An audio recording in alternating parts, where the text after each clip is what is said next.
Hi everyone, it's Alexis. I hope you are all doing well today. I have the fun job of getting to go through a make using our new Stencil and Stamp Tool with y'all.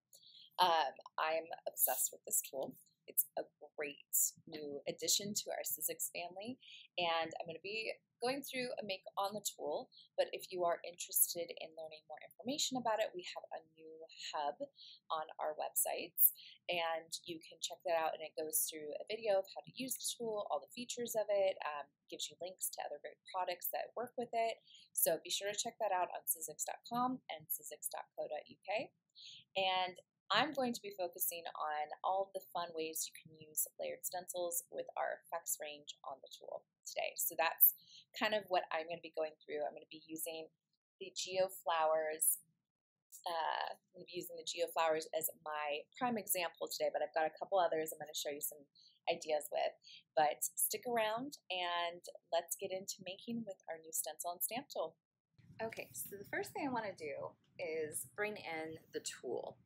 And sorry for the glare, but I wanted to show you a brand new tool out of packaging, such as this one, where it's got everything beautifully laid out. And then I wanted to show you the one I've been using for the last few months, so you can see how well it holds up. Now, my sticky grid is a little bit dirty, and that's because I'm a little bit of a messy maker, but my tool itself is super durable and has held together really well. So if you want to understand how the tool actually functions, as far as like each little piece, Pete has done a great overview, and he actually just did a live where he's gone through all the different features of the tool, how it functions with the layered stencils and the layered stamps, and it's going to be a great resource for you as you're getting familiarized with this tool.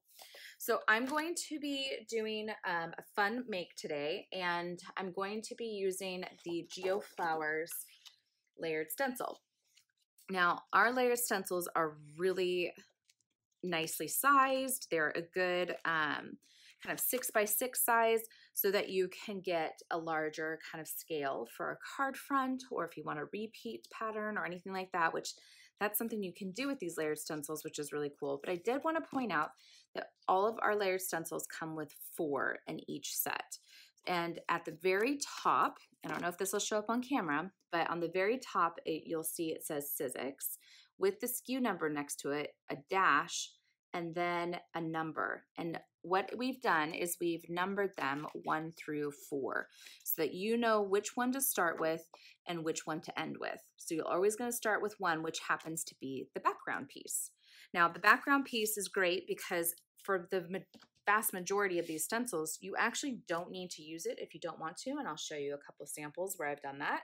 Or if you do want this fun background, especially with this one, it's like very geometric, which I love, then you would start with this one, and then when you're done with that layer, you'd remove it and go to the one that's marked 2 at the top.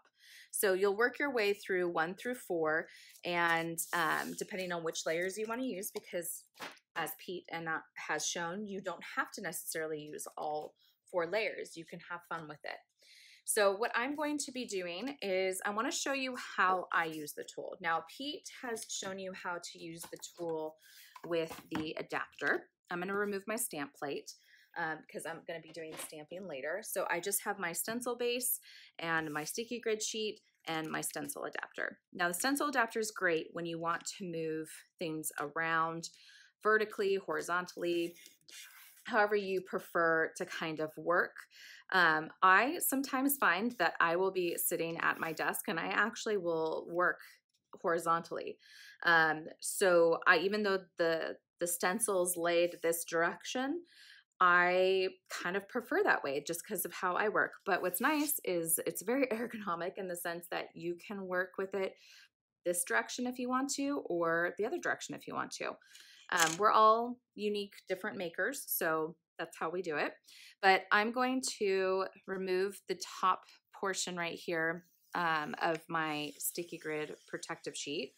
I always keep this because when I'm not using the sticky grid, I cover it back up, and that's going to help keep it from getting dirty with dust and other materials, and it's going to just preserve this for a little bit longer.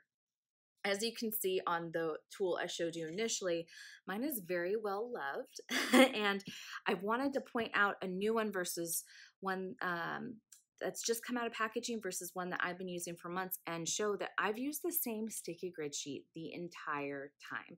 I have not changed out my sticky grid sheet yet. You will need to eventually, because at some point it's going to lose its tack, but I personally prefer them to be a little less tacky. Just makes pulling up the projects a little bit easier, but when you get them, they're a little tacky, but not too bad. And what I prefer to do, I know a lot of people will cut down their paper to the size of their project that they're going to work on, but I personally like to just put an entire sheet of paper down. And there is a personal reason for this.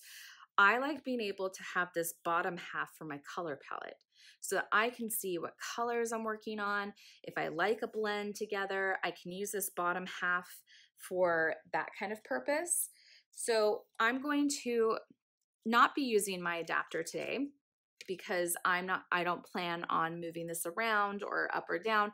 I just want to create a background that I can then trim off later. So I'm just going to apply it straight to the two holes right here, or the holes, sorry, the holes in the stencil. I'm going to put them on the pegs right here on the stencil base. And then because I've covered up my entire sticky grid, which is great in that it's not going to get dirty, but it's also holding that paper firmly in place. But because I've not cut the paper down to fit under the stencil, this isn't able on the side to adhere to the sticky grid below. So I just don't want my stencil wiggling around while I am doing this first layer or any of the other layers. So I'm just going to use a little bit of our masking tape here, our maker's tape, and kind of hold that in place. And I'm only doing that because I've chosen to cover the entire sticky grid. If I didn't cover the entire sticky grid and I just cut it down to the size of this, what's beautiful about that sticky grid is it holds the stencil in place, so you don't have to do it. I just prefer when I'm working with multiple mediums to have kind of an area down here where I can play around with color. So that's my personal preference, we'll say. So I did want to point out, I'm going to be using some of our effects range today, and I'm going to be mixing it across with a couple of different Distress Oxide inks as well. I've got samples showing how you can use our dimensional paste and our crystal glaze as well, but I'm not going to actually put those on here because when you're working with the wet mediums, you want to have like a bucket of water or a sink nearby because you want to get those mediums off your stencil as soon as you can. Paint, I'm not so worried about because all I have to do is literally put this in water, submerge it in water, and the paint will come right off. But with the paste and the glazes, you definitely want to get those clean while they're still wet. So I will be showing examples that I've used with that, but I'm going to be using paint today because I'm not too worried about it sticking to the stencil while I'm working. Now I'm going to be using sea sponges to do the background of this, and I'm going to do a fun little blend of our Primrose and Mango Tango Creamy Acrylic paints, which are part of our paint range or effects paint range. And they have a bunch of different colors. We have 3 metallic colors, we have black and white, and then we have 8 additional colors. So I wanted a fun, bright background. I wanted to just kind of go in and have a good time with it. There's no pressure with these, which is kind of nice. I'm just getting my sea sponge a little bit wet. And what I'm going to do actually is apply them straight to this excess paper down here. You don't have to do this. I'm just doing this because I find that it's nice. Like I pulled this off of another make I did where this is my palette at the bottom of the paper right here. And I just cut it off, and it's a nice way to show like how you can use it all, this tool for everything you need to do. So I'm just going to get my sponge kind of matted up, but not a lot. And I'm going to go through and just sponge my background. Now, you want to just keep adding color where you want. I don't want this to be super bright. I actually want like a spongy kind of look. So I'm not trying to necessarily get all of the color on there. I just want to have fun with my color placement. So you'll see I'm going to go in. I'm not worried about going off the sides because I know that I'm going to be trimming this down. But if you are worried about it going over the sides, because if you're like me and you're kind of a heavy hand with things, just mask it off with some extra washi tape or maker's tape, and that'll save your sticky grid sheet below. In this case, I'm not super concerned simply because I know I'm going to be trimming it down. So, the reason I love working with acrylic paint as well is it dries really fast. So you can get these fun painted backgrounds through the stencil.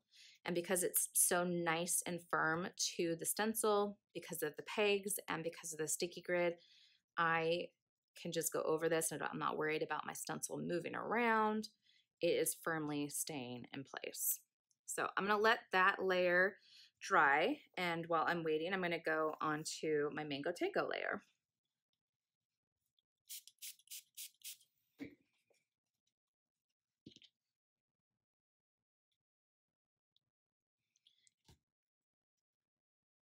And I personally love how you can play with colors with this tool.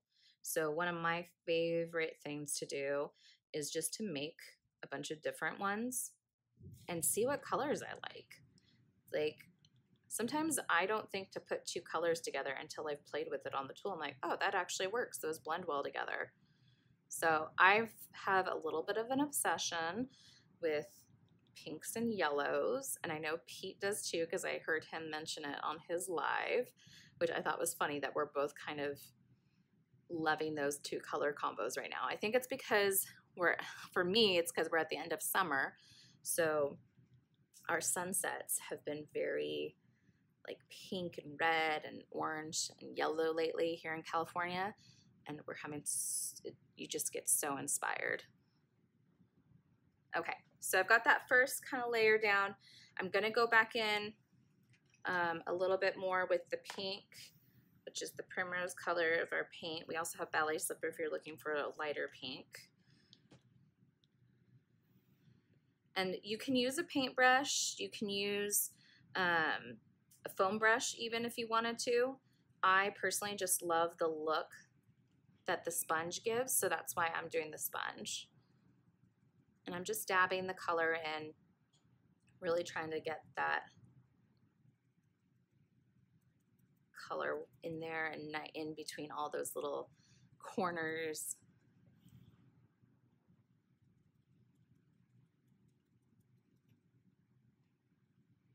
Okay. Now I'm just going to go back in, and like I said, the reason I love using acrylic is because it dries so quickly. So when I peel this off, I'm probably just for the sake of the video, I'm going to hit it with a heat tool a little bit just to dry it quickly for the purpose of what we're using today. And you'll see I'm really blending along where those two colors kind of intersect because I want them to look like they're blended together instead of two separate colors. So when you're done with your painting, throw your stencil in some water, throw your sponges in some water, that way they won't get ruined. And what I'm gonna do is I like working from the base because then I get to see what my background looks like. And what's great about these pegs is it allows for perfect precision every single time you use this. So I don't have to remove my project. I can move on to the next layer, but I am going to slightly hit this with a heat tool just to make sure that acrylic paint is dry. So let me do that real quick.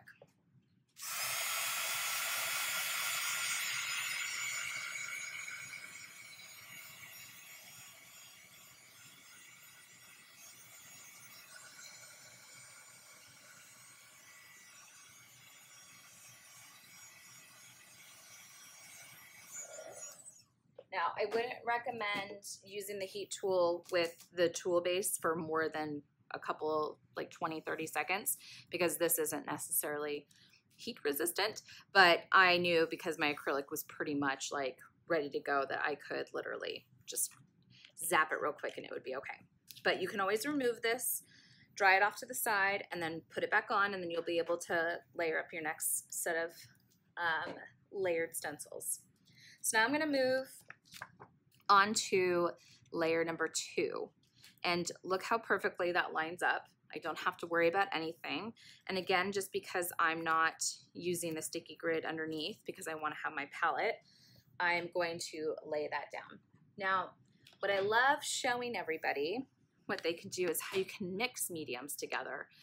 So I started with paint so I could do the background, and the thing with any of our effects is that you really only can use it on one layer per se. So if I wanted to, I could go back over this later with dimensional paste, expand paste, crystal glaze, whatever it might be, and I can use it again on that background, but I can't use it necessarily on the other layers coming up because you can't really layer dimension like that. But you can intermix inks with different mediums like the glazes and the paints and all that, and I've got quite a few samples to show of how I did that. I personally love to use Distress Oxides with this tool, mostly because, and these layered stencils, because they blend so nicely together. Now, when you're working with the layered stencils, you want to work your color from light to dark, because as each layer goes up, it builds the details. So if you start with dark, you're not going to be able to build lighter colors on top of that. So you need to start with lighter tones of ink at the base so that you can build those darker tones on top with all of the detail. So I've used cracked pistachio on that bottom layer. And you'll see I'm going for a very bright and fun and end of summer kind of make, if you will. I did want to point out what I love about these stencils is that all I have to do when I'm using a water reactive kind of ink, especially with Distress ink and Distress Oxide inks, all I have to do is literally throw this underwater and it all comes right off. Like, you could let it sit on there for days. The minute you put it underwater, it literally slides off. So you do not have to worry too much with the cleanup for the stencils when you're using those, which I think is a great feature. Okay, now I'm going to be using some Twisted Citron, and you'll see it's started to kind of mask off some of the detailed areas of this flower. And I'm going to be showing you a bunch of the other makes I did with the other flower stencils in the range. So I wanted to hit, I knew my bottom layer was a light enough kind of minty green that if I did a lighter green on top, it would show up and it would be a really nice kind of contrast between the two. And what I love is I can peel it up just to see what I want to, if I like it, if it needs a little bit more, and then I put it right back down, and I don't have to worry that the stencil is moved because it's held in place exactly the same with those pegs. Okay, so got our second layer there. I don't know if you can see the color from that far away, so I'm just going to pull it up so you can see the colors and how they start to give the detail. It's going to be so pretty when it's done. I am loving these bright tones. Also using our, sorry, my brain lost my train of thought there for a second. I'm using our multi-tool with the blending tool head for all of these inking parts. So the last color I'm going to use is Peacock Feathers. Now, this last layer has the details on the flowers, and it also has the stems. So if I wanted to go like really bold, I would just do this last layer all in the same color. But because I want my stems to be like a brown tone, I'm going to first just try to get my ink over the floral pieces, and then I'll go back in with brown And then I'll go back in with another white. And all you have to do is just be kind of careful with the placement. So I'll start with just the flower areas first and just try to get those without, and I don't mind if I hit the stems because I know I'm going in with a darker color there that's going to cover it up. If you've got fine tuning, kind of blending brushes or anything like that, they're perfect for these kind of instances where you might have a couple of different things all in one area. Like I said, I'm not scared about the stems getting this kind of peacock feathers aqua color because I know I'm going in with a darker color that's going to cover it up. And if anything, it's going to make it look really cool. So I'm going to go in now with the Vintage Photo from Distress Oxide. Just got to put that on there. Okay. So I'm just now going to try to hit the stems only. Now, if you are working on, I do want to point this out, some of these stencils get really close to the edges. So I would recommend putting some washi tape or some masking tape on those particular areas if you're not worried about it hitting these other pieces. Like, then you don't need to do this. But if you, let's say this is your sticky grid, I would right here, because this is so close and because I'm just a quick maker, I would put some extra washi tape here just to protect my sticky grid below. But because I'm working on just the sheet and I'm using it as my palette, as my extra area to place color, I'm not really super concerned with that. So now I'm just going to go in with the edge right here and get these brown stems, and it is getting onto where the flowers are, but like I said, I'm not really worried because with Distress you layer the color, and having those kind of tones and shades really does actually make the project look kind of cool when you're done with it. So now I'm just going back over with that peacock feather just to brighten that up again.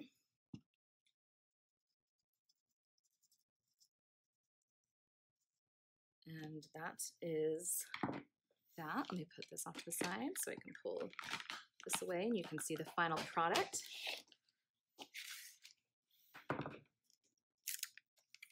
And ta-da, we've got a really nice, bright, fun floral make with a painted background. Now, I'm not going to do it right now, but if I were taking my time, I would go wash this off, get it all nice and clean, and then I would put this back on, and I would go over that background with probably like some crystal glaze if I wanted to add a fun little background to it. But because I don't have the water right near me, I'm not going to do that. I do have a sample already done where I've done that. But what I do want to do is show you how you can complete a single project. So I'm going to add my stamp plate back on.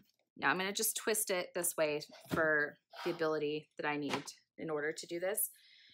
When we came out with the tool, we came out with 10 layered stencils that were kind of like evergreen every day. And alongside that, we released 10 sentiment stamp sets. So these are clear stamps, and they're called the Sunnyside Sentiments, and they're by Pete Hughes, and they cover everything you can imagine. I'm so obsessed with these because I'm always looking for like fun sentiments that have different typographies, different sizes. So I'm just going to look for one that I think would look really cute on here.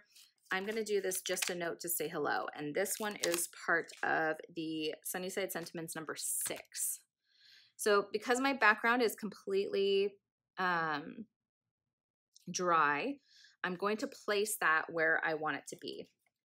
And then I'm going to take my hinge, because the stamp plate fits in on a hinge, making it easy for you to then have the ability to pull that off. So I'm going to use an archival ink, which is a permanent ink, especially when I'm working with mediums that I want to stamp on top of something. I'm going to use a permanent ink. and we love archival for that purpose. And I'm going to go in. I didn't really ink that up too well. I like to kind of get a placement and push that down. And then I'm going to go back in and hit it again. That's the beauty of this hinged portion of the tool, is that I can, again, get that precision each time with my stamp. And because the base, the stencil base has a non-slip pad, I don't have to worry about this moving around on me. It's all staying right in place. So once I'm done, especially when I've been using the full sheet instead of a cut down version, I want to use like a die pick to peel it away from that sticky grid. Now, because this is a brand new sticky grid, it is sticking pretty nicely to it, but my other one, they peel off beautifully once you've used them a little bit. So there is our final kind of project, and now all I need to do is just trim it down, and I can use it for a card front. I could use it for, if I did a different sentiment, I could use it as a gift for a mini book. You name it, you can do it. So let me just get this cleared out of the way, and I'll show you some other examples. Now this is where I keep that sheet, because when I'm done making with it, I'm going to take the glossy side and I'm going to put it down on top of the sticky grid to protect it. It's very sticky right now because it's brand new. There we go. And then what's beautiful is that the stencil adapter fits right in. So all of it stays together for perfect storage. Look at that. Okay, now let me show you some other projects.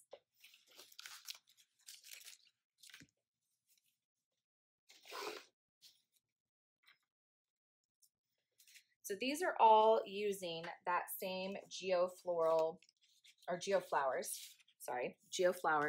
set, which I am obsessed with.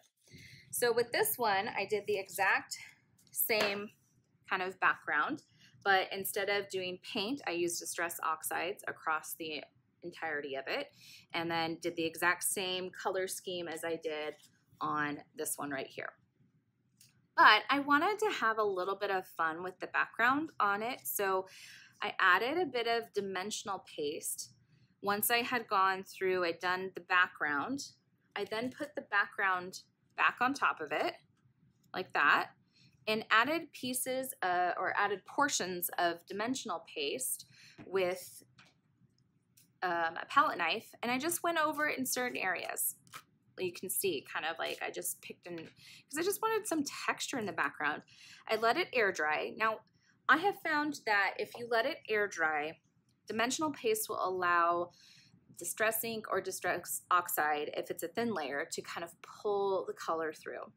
And it did pull the color through. It just wasn't as vibrant as I wanted it to be. So I just, once it was dry, I went back over it with the stencil, put the stencil back on, and then went back over it with more of the Distress Oxide colors, so that I had this dimensional paste, but then it matched up with the colors on the back. So it just adds some nice texture.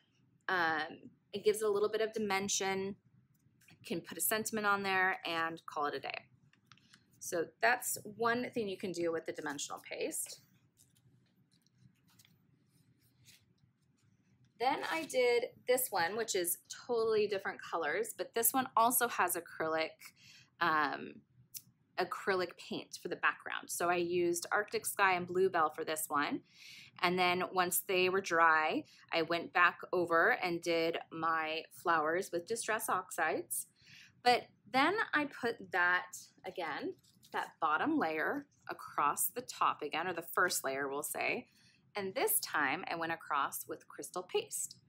And again, I used a palette knife, or the texture tool actually works perfectly for this too. And then I added a layer of that crystal glaze on top of the paint. So now I've got dimension, I've got a little bit of an iridescent sheen, and I've got this really vibrant, fun background, but because I used it in kind of a neutral tone, the flowers really still stand out. So then I did another one where I cut down the stencil. It's not nearly this size anymore, but again, I did this one instead of paint on the background. I did Distress Oxide inks, and then again I put that background on and I went over it with the crystal paste, so you can kind of see how it gives it that nice sheen. But then again, I went through and did the flowers with Distress Oxides, so you get a really nice blend. You can also use the tool to create repeat patterns. So for example, that's where your adapter comes in place. So I'm gonna pull this back out. I always keep the stamp plate off when I'm not using it, just because I don't need it. But this is where your adapter is going to be great, because there is no lip around the edge of your tool, which means you can work with as long of a sheet of paper as you want to, but about 12 inches is as deep as you can go. But what you will do with your stencil is, this one I didn't use the backgrounds on. So what I did instead is I placed my piece of paper where I wanted it to be, or really I kind of laid down my stencil first and then figure out where my paper is going to be. So in this case, I'm just going to line this up just so you can see how I did this. And I inked my first layer. Now my paper was much longer. I have trimmed it down, but essentially to get it over, I moved it until the next place I liked, and then I went ahead and did that next layer. And then if I wanted to do that again, I would just pick it up and again move it along until I got, and what I did is I masked off the portions I didn't want it to ink so that my flowers would look like they were tucked under. But I did this repeat pattern for a card front just by using the adapter to move it across. So you can get a couple in a row, and you'll see that this, because I masked this off, the bottom, it didn't put this flower on top, it looks like it was tucked underneath. So you can get a really cool background with a repeat pattern by using this. And you can do the same thing vertically as well, which is, I think, a great feature of it. But another really cool feature is that you can actually reverse these. So let's say you wanted to do a mirror image. So I've got, this is the normal direction that it goes. And you'll see I just cut it down. I put another of our Sunnyside sentiments here and put it down on the card. But if you look at this one right here, you'll see that it's the mirror image of this one. And all you have to do is, instead of putting it the direction where the Sizzix and the SKU number shows, is you flip it over.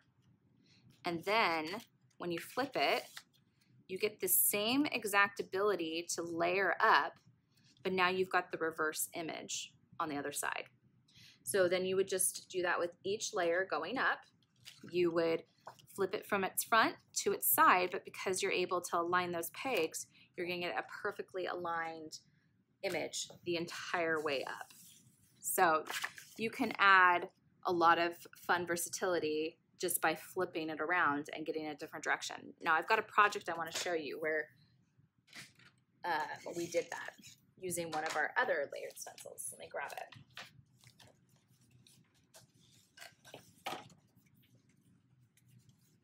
So with this one called Flowers, it also has 4 layers inside, which you can kind of see right there.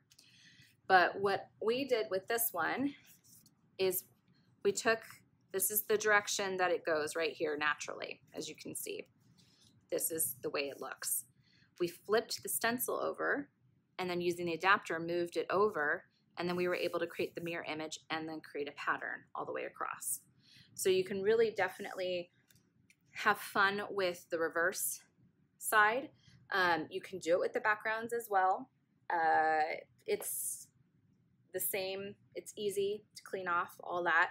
There's nothing different than other than getting it just flipped the other direction. So really fun to do. You can also, with this one, you can see they're very tall stems, but you can just cut it down and use a small portion if you wanted to instead of the whole stencil, and then weave used one of our larger kind of sunny side sentiments there. I wanted to show you all the different colorways and different things you can do. We talked about repeat patterns. So with this one called Watercolor Roses, I wanted to show how different you can make your projects look. So I went like very kind of gothic-y right here, and then this one I went very bright and summery. So that's the beauty of these stencils. You really can use any color palette you want, have fun with the color palettes. You could do monochromatics, you could do stuff that's more neutral. It really just depends on what you have present. But like I showed with the adapter, you can also move the stencils around. So I started to create a pattern paper. I haven't finished it yet, but I wanted to show like basically what I was able to do with the adapter was move the stencil around, move my paper around so I could create my own pattern paper if I wanted to, which is super fun. And especially if you're into scrapbooking or journaling covers or anything like that, then you can create your own backgrounds using the stencils. And then lastly, I wanted to show you this one called Painted Flower. This one's more of a, looks like paint, so you really could use paint with this, but this one in particular, I wanted to show you how I use the dimensional paste without adding extra color on top. So basically what I did is that top layer that has the most detail, I went in and inked it with the Distress Oxide, and then I cleaned it off, and then I went back over it with just dimensional paste. And what it did is it pulled that top color through the paste, but also gave me that extra texture that I wanted on there. So you can use just one layer to add that dimension that you would like. I also went back on this one with some of our express glue and our glitter and just added in some fine detailing on it. So you really can have fun with these layered stencils. You don't just have to use them as is. You can play around with different techniques. You can add mixed media to them. You can play with paints and paste and texture paste and all of that and come up with a variety of ideas. Pete has done a couple of videos and he has a lot of additional project support that you can see. We've got our hub on the website, so be sure to check that out. But I made all of these in a day. So it does not take a long time to make projects with these, and everyone comes away feeling like an artist. Well, I hope you had fun with that. I certainly did, making everything for it. And if you are looking for more information on all of the layering stencils, stamps, and the accessory items that come with the Stencil and Stamp Tool, you can check out our websites at sizzix.com or sizzix.co.uk, and we have a Stencil and Stamp Hub there where you can have the video content that you need. It'll go through all the products. It'll show you how to use the tool. Yeah, I'm just really excited. It's finally out to the rest of the world. We've been playing with it for months, and I can't tell you how easy it is to use and how fun it is to use. Whether you are new to crafting and you're a beginner, or you're a more advanced maker who likes mixed media, this tool really has made it so easy to come up with very satisfying end projects, which I love about it. But if you have any questions, please let us know in the comments below. If you have the tool and you want to share what you're making with it, please use the hashtag StencilSnapShare. That's StencilSnapShare. We're going to be using that on our social media platforms to be looking for what everyone else is making with it so we can share with everyone all the different ideas that everyone's going to come up with it. Because I know in playing with it myself, I keep pushing myself to figure out what else I can do with it. So I want to see what everyone else is doing with it. So please use that hashtag so we can see what everyone else is creating with it. Until next time, have fun stenciling, and I look forward to seeing what you all make with it. I'll talk to you again soon.